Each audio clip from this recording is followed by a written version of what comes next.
ព្រឹត្តិបត្តិព័ត៌មានស្ដីពីស្ថានភាពធាតុអាកាសសូមគោរពជម្រាបជូនអំពីស្ថានភាពធាតុអាកាសនៅព្រះរាជាណាចក្រកម្ពុជា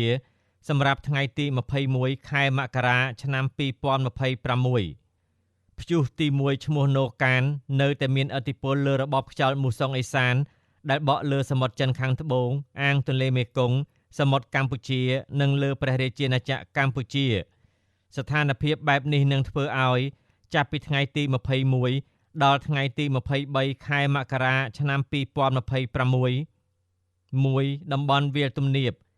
សីតុណ្ហភាពមធ្យមបរមា19អង្សាសេនិងសីតុណ្ហភាពមធ្យមតិបរមា30អង្សាសេខ្យល់បក់មកពីទិសឧត្តរនិងទិសឦសានមានល្បឿនមធ្យម3ម៉ែត្រក្នុង1វិនាទីខេត្តបន្ទាយមានជ័យបាត់ដំបងសៀមរាបពោធិ៍សាត់កំពង់ឆ្នាំងកំពង់ធំកំពង់ចាមត្បូងឃ្មុំព្រៃវែងកណ្ដាលស្វាយរៀងតាកែវនិងភ្នំពេញពុំមានភ្លៀងធ្លាក់ទេ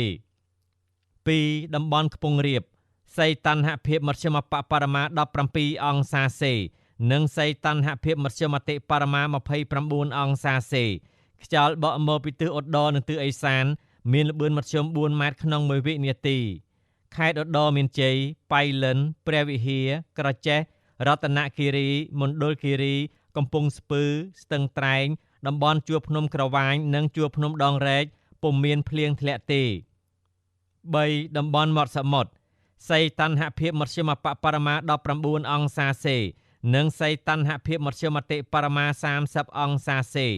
ខ្យល់បក់មកពីទិសបូនិងទិសអាគ្នេយ៍មានល្បឿនមធ្យម2ម៉ែត្រក្នុង1វិនាទីខេត្តកោះកុងព្រះសីហនុកំពតកែបនិងជួរភ្នំបូកគោអាចមានភ្លៀងធ្លាក់ជាមួយខ្យល់កន្ត្រាក់គ្របដណ្ដប់លើផ្ទៃដី 10% រលកសមុទ្រមានកម្ពស់មធ្យមបរមា0.50 ម៉ែត្រនិងកម្ពស់មធ្យមតិបរមា1ម៉ែត្រអាស្រ័យដោយបានជម្រាបជូនខាងលើសូមសាធារណជនទទួលជ្រាបជាព័ត៌មាន